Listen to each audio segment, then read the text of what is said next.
Dəyərli marafon əhli, artıq 6-cı gündəyik. Sonuncu ikinci günümüz. Sondan ikinci günümüz və sabahla yekunlaşdırırıq. Bilmirəm, siz indi nələr hiss edirsiniz, nələr düşünürsünüz, mənim haqqında ümumiyyətlə təəssüratlarınız nələrdir? Könül istəyərdi ki, əslində mən ünsiyyət dəyərim var. Ən əsas dəyərlərimdən biri ünsiyyətdir. İstəyərdim ki, həqiqətən fərqli insanlarla ayrıca belə söhbət edib bu mövzuları işləmək. Amma biz ehtimalı da təlim kimi bunu eləmək. Sizləri ən az kameralardan görmək. Əyani olmasa belə, əyani isə yeri tam başqadır. Amma bəzən şərait elə olur ki, həqiqətən bu son dövrün o qaça-qaçlığında bir də baxırsınız ki, işləri çatdıra bilmirsiniz də. Ona görə ancaq belə bu cür çox böyük addımlar atmaq istəyiriksə, bu cür işlər görməyə başlayırıq. Bir dənə video dərs yazırıq və onu nə qədər insan baxmış olur, faydalanmış olur. Belə, bu marafon da onlardan biri oldu. İndi 6-cı günə gəlmişik. 6-cı günün çox qəşəng mövzusu var. Ən sevdiyim, yazarkən belə düşünüb bu metaforanı tapmaq mənim üçün asan olmadı. Amma tapdığım və indiyə kimi bu məktublar boyunca elədiyim ən yaxşı metafora budur. Tam yerinə oturan. Zəngin nənənin zehir sandığı. Çünki uşaqlıq şeyi ilə əlaqəli biraz mövzudur.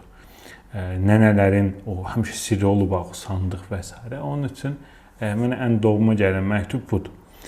Başlayaq məktubumuza. Bilirik ki, hər ailədə bir nənənin zehir sandığı var. İçində illərin saxlanmış dəyərli parçaları, bəzək əşyaları, xatirələr olur. Amma o sandıq hər istəyəndə açılmaz.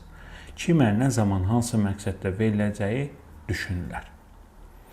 Reklam eynilə bir zehir sandığı kimidir. Baxın, əlimdə olsa, bunu açıq bu öz məktubumu təkrar oxuyanda fikir verdim buna.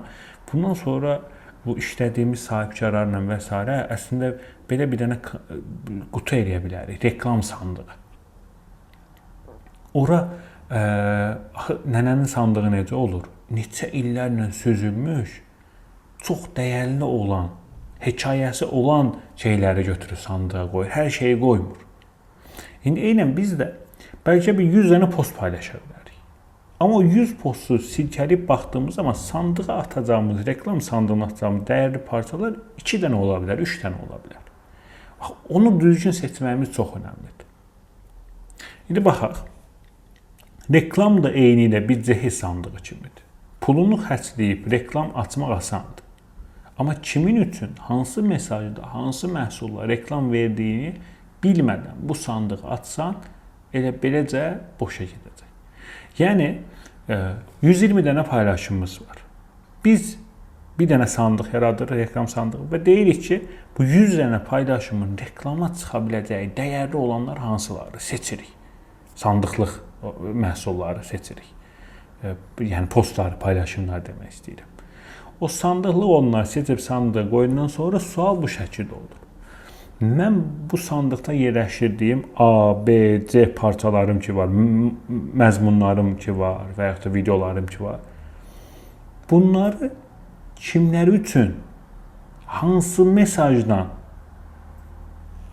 təqdim edə bilərəm? Bir bu. Biraz daha dərin yanaşma elədiyimiz zaman bir şirkətin çoxlu məhsulları ola bilər, çoxlu produktları ola bilər. Onlar içərisində ən çox belə dəyərli olan hansıdır? Ən çox sizə profit olaraq fayda verən hansıdırsa, onları seçirsiniz. Sonra onlar üçün başlayırsınız. Mən bu produktum üçün hansı paylaşımı mətnin yaza bilərəm, paylaşımı içəriğini hazırlaya bilərəm. Qəşəng bu marafonda qeyd etdiyim qaydalar əsas. Sonra bu paylaşımı hansı auditoriya targeting eləyərək təqdim edə bilərəm? Kimlər, harada işləyənlər, nə edən, harada yaşayanlar və s. onları təqdim edəcəm, rezonans yaranar. Sonra bir dənə də kimlər və hansı mesajla? Onlara nə deyim? Hansı mesajı ötürüm? Onları mesaj çağırım, onları profilimə mi dəvət edeyim? Onlara endirimimi təklif edeyim? Belə, bu şəkildə o konsepti qurmaq çox önəmlidir. İndi baxaq, çoxları bu səhvləri edir. Məhsulu tanıtmadan reklam verir. Anlatmır məhsulu, şəklini çək və s. reklam olur. Kimə reklam etdiyini bilmir. Bu, hər kəsə açıq vurur, postu önə çıxar, bitdi. Eyni reklamı hər kəsə göstərir. Yəni, bir reklam dəfələrlə fərqli insanların qabağına eyni adam qabağına 4-5 dəfə çıxır, amma xeyri yoxdur. Postda quru endirim var və gəlin alın yazır. Yəni, bunlar nəticədə nə olur? Pul xərclənir və satış olmur. Metaforamız nə idi? Reklam bərabər nənənin cehiz sandığından ən dəyərli parçanı çıxarıb məhz doğru adama verməkdir. Bəs necə etməli? İlk növbədə hədəf auditoriyanı hazır olmalıdır. İkinci gündə etdiyimiz iş tapşırıq olaraq vermişdim sən. Sonra bu auditoriyanın probleminə bələd olduğunu göstərməlisən. Ona hiss elətdirməlisən ki, mən səni anlayıram. Bu problemi yaşayırsan və bu sənə belə-belə eləyir və s. hiss elətdirirsən. Sonra reklam sənin üçün həllin var demək üçündür. Sadəcə al demək deyil. Dərmanın məndədir mesajını verməlisən reklamda. Adam da o şəkildə gəlməlidir. Tapşırıq olaraq öz hədəf müştərini götür. Onun problemini yaz. Onun üçün reklamda deyəcəyin bir cümləlik əsas mesajı hazırla. Məsələn, misal, məhsulların gözəl təqdim etmək istəyirsən, amma dizayn bacarığın yoxdur. Sənə sadə bir yol göstərə bilərəm. Baxın, al, satış və s. təlimə qoşul, heç nə yox da. Gördünüz reklam? Həll təqdim elədi. Hədəf auditoriyası kimdir? Dizaynla əziyyət çəkənlər. Amma dizayn bacarığı yoxdur. Və onu anladığını izah edir. Bax, məhsulların gözəl təqdim etmək istəyirsən. Amma dizayn bacarığın yoxdur. Hiss elətdirir ki, mən səni anlayıram. Və sənə həll təqdim edir. Baxın, sənə sadə bir yol göstərə bilərəm.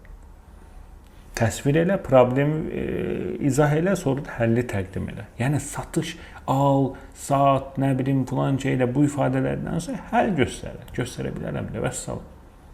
Reklamda bu cümlə 100 dənə endirim var reklamından daha çox iş görəcək.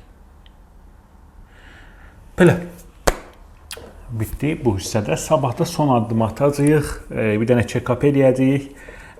Yoxlama eləyəcəyik. Ondan sonra da sizə qışa bir özəl bir təklifim də olacaq.